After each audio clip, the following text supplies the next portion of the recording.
हे परमपिता परमात्मा, आपको नमस्कार है। नमस्कार करती हूँ मैं आप सभी महान आत्माओं का और आपके अपने परमात्म योग में मैं आप सभी का स्वागत करती हूँ। हर आत्मा जानना चाहती है कि परमात्मा कौन है, हमारा और उनका क्या संबंध है। हम दूर रहकर भी एक कैसे हैं और पास रहकर भी अलग कैसे हैं। वास्तव में जब आप जन्म लेते हैं तो आप परमात्मा से अलग हो जाते हैं और जब मृत्यु को प्राप्त होते हैं तो उसी में विलीन हो जाते हैं। आप उनके अंदर भी हैं, उनके अंश भी हैं, उनके वंश भी हैं, जो चाहे कह लीजिए। शब्द आपके हैं।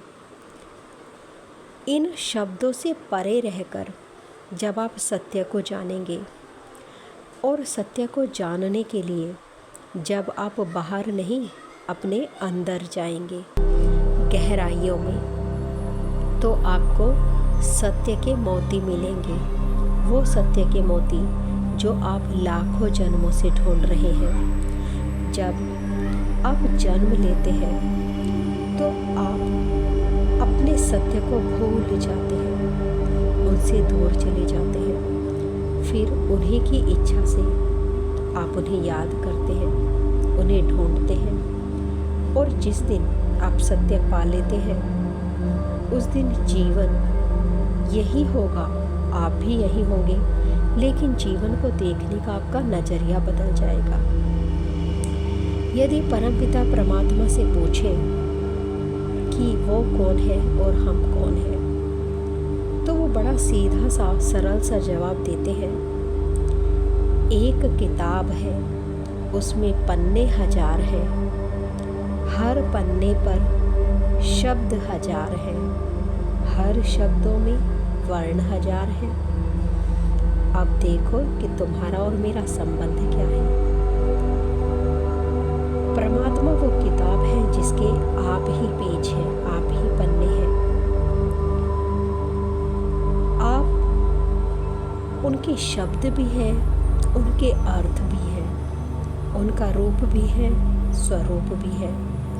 आपके बिना वो पूर्ण नहीं हो सकते और आप उनके बिना पूर्ण नहीं हो सकते। सत्य को जानने के लिए सत्य होना पड़ता है। जीवन को जीने के लिए खुद जीवन होना पड़ता है। एक छोटा सा बीज जब उसे सूर्य का प्रकाश मिलता है, खाद मिलती है, जल मिलता है और देखभाल मिलती है, तो एक विशाल वृक्ष बन जाता है। हजारों पत्ते, फूल, फल, एक बीज अपने ही जैसे जाने कितने बीज पैदा कर देता है। वैसे ही परमात्मा है। जब उन्होंने चारों ओर शून्य देखा तो केवल एक फिजिकल स्वरूप धारण किया, उससे जाने कितने स्वरूप धारण कर लिए और उन स्वरूपों में हम भी आते हैं। जी हाँ, आप और मैं भी आते हैं। दिमाग से खोजने जाएंगे तो नहीं पाएंगे, पर बालक जैसी सरलता पालेंगे तो आराम से उन्हें जान लेंगे। कहते हैं ना कि पोथी पढ़ पढ़ जुग भया। जी हाँ, ग्रंथों को पढ़ते पढ़ते आप उन्हीं में फंस जाएंगे, लेकिन जिस दिन अपने अंदर जाएंगे गौतम बुद्ध की तरह, उस दिन अंदर एक ऐसा प्रकाश मिलेगा, एक ऐसी सच्चाई मिलेगी कि सारी अज्ञानता ही दूर हो जाएगी। और ये सब होता है माँ सरस्वती की कृपा से।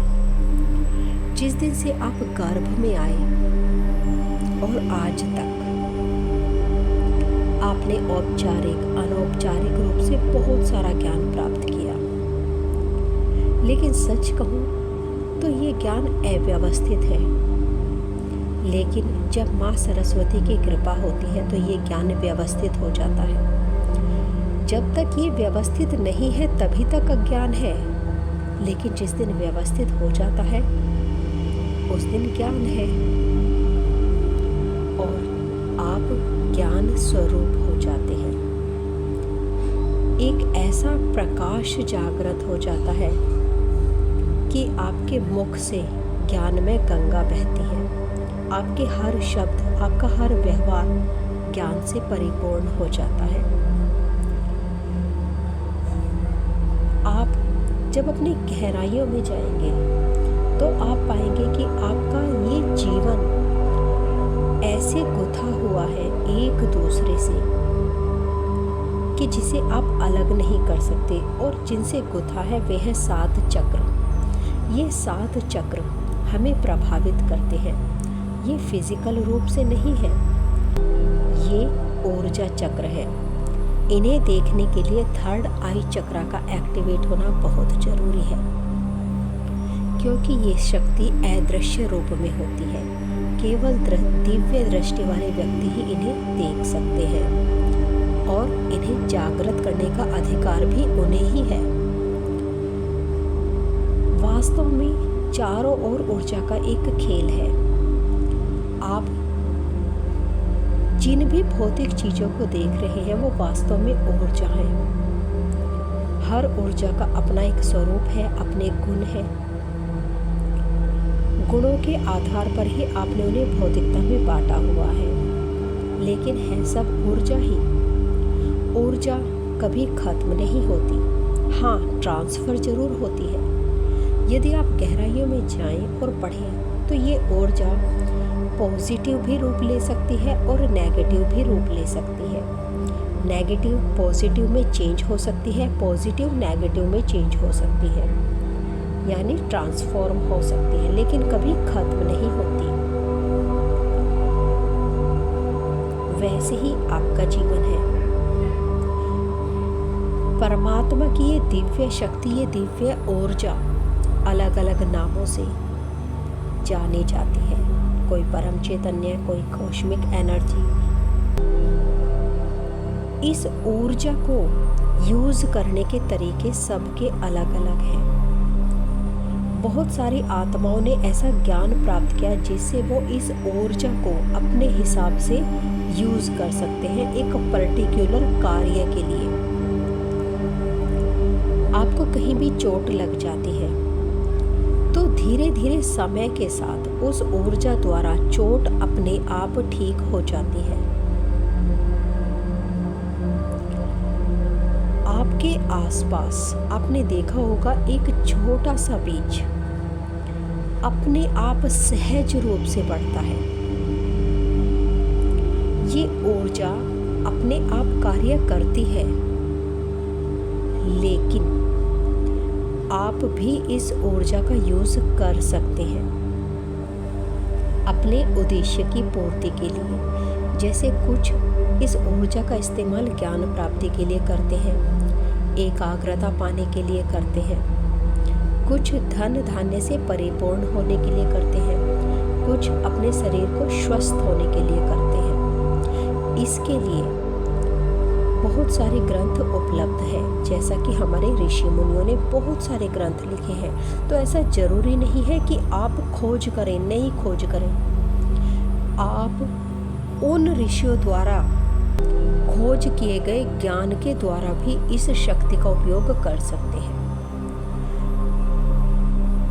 डॉक्टर मकाओ उसू, इन्होंने भी एक तरीका खोजा था इस ऊर्जा को यूज करने का, जिसमें इस ऊर्जा द्वारा सबसे पहले हम अपने शरीर को परिपूर्ण करते हैं। जैसे एक खाली बर्तन, ये मान लीजिए कि आप एक खाली बर्तन की तरह हैं, एक खाली कलश की तरह हैं। ये परम चैतन्य शक्ति ब्रह्मांड में हर जगह है, आपके चारों ओर भी है, ऊर्जा चक्र के रूप में, जिसे हम ओरा कहते हैं। चाहे निर्जीव हो या सजीव हो, हर चीज इसी ऊर्जा द्वारा बनी हुई है। जब आप इस ऊर्जा को अपने सहस्त्रार द्वारा अपने शरीर के अंदर लेते हैं तो आप देखेंगे कि ये ऊर्जा आपकी सुषुम्ना नाड़ी से होती हुई, आपके बिल्कुल मध्य भाग से होती हुई सहस्त्रार से नीचे मूलाधार चक्र तक आती है। आपके संपूर्ण शरीर को प्रकाशित कर देती है। और जब आपका संपूर्ण शरीर इससे पूर्ण रूप से प्रकाशित हो जाता है, उसके बाद आप इस शरीर की ऊर्जा का उपयोग अपने हिसाब से कर सकते हैं, लेकिन उससे पहले आपका प्रकाशित होना जरूरी है। जब तक आप पूर्ण रूप से प्रकाशित नहीं होंगे, तब तक आप दूसरों को हीलिंग नहीं करेंगे, पहली चीज। दूसरी चीज कि आपके शरीर में जहाँ जहाँ पर भी ब्लॉकेज है, पहले इस ऊर्जा को वो कार्य करने दीजिए, उन ब्लॉकेज को रिलीज करने दीजिए, ताकि जिन चक्रों को में रुकावट है, बाधा है, वो चक्र आराम से घूम सके। जी हाँ, ये चक्र घूमते हैं, ये चक्र क्लॉकवाइज भी घूमते हैं और एंटी क्लॉकवाइज भी घूमते हैं। दोनों की अपनी परिभाषा है, एंटी क्लॉकवाइज घूमने की भी और क्लॉकवाइज घूमने की भी। लेकिन सबसे पहले आपका और इस ऊर्जा का जुड़ाव है। जब आपका और इस ऊर्जा का जुड़ाव होगा, तभी आप इस ऊर्जा को अपने अंदर ले सकते हैं। पहली सोचने वाली बात यह है कि जब ये ऊर्जा आपके चारों ओर विद्यमान है, तो अभी यानी री की शक्ति का ज्ञान प्राप्त करने से पहले ये आपके शरीर को शुद्ध क्यों नहीं कर रही? ये शक्ति तो चारों ओर विद्यमान है ना, तो फिर ये आपके शरीर को स्वस्थ क्यों नहीं कर रही है? इसका सबसे बड़ा कारण है आपका नेगेटिव विचारों में घिरे रहना।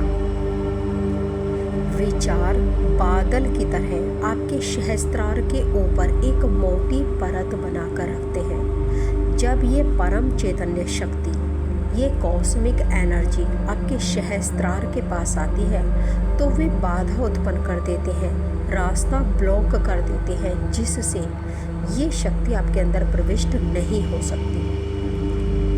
दूसरा, सहस्त्रार का जागृत होना। जब सहस्त्रार खुलेगा, तभी ये शक्ति आपके अंदर प्रविष्ट होगी। तीसरा, आपका बैलेंस होना। यदि आप ईड़ा नाड़ी में हैं या पिंगला नाड़ी में हैं, मीन्स या आप लेफ्ट हैं या राइट हैं, तो ये ऊर्जा आपके चक्रों को प्रकाशित नहीं करती। हर कार्य के कुछ कंडीशंस हैं, कुछ स्टेप्स हैं।